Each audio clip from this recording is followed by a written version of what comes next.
If you're growing raspberries in containers and you see new shoots coming up right now, there's one simple thing you should do every spring, but most beginners skip it. Let me show you exactly what to do so your plant actually produces. Every spring, raspberry plants do something that confuses almost everyone.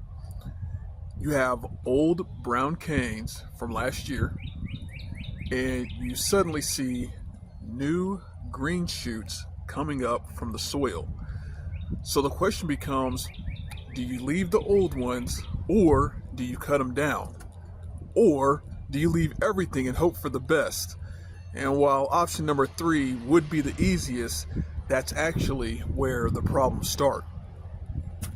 See, raspberries grow on something called canes, which are these brown ones here. And each cane has a lifestyle. The first year a cane grows, it's called a primocane. Some raspberry varieties actually produce fruit from those first year canes, which means the new shoots coming up right now and will be the canes that produce this year. So what about the ones from last season? Those have already done their job. They're finished.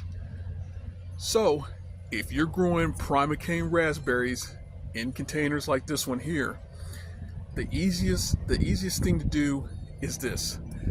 Every spring, cut the old canes all the way down to the soil line. Don't leave stubs, just remove the old wood completely. This does 3 important things.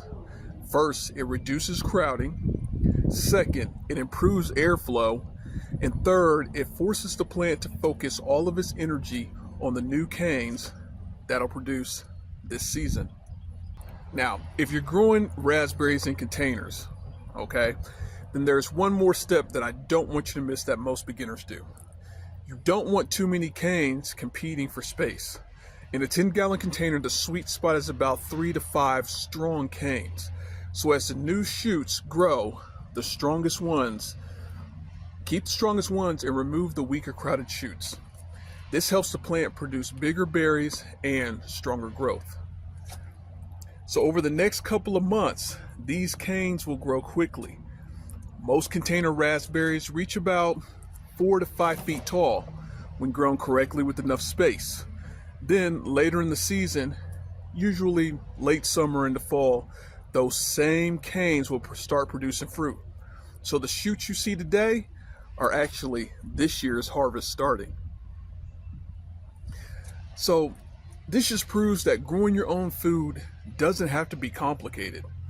Most of the time it's just learning a few simple systems and steps like this and repeating them every season. If you want to learn more on how to grow food in containers in small spaces, that's exactly what this channel is about. And remember, don't get it off the shelf when you can grow it yourself. Peace.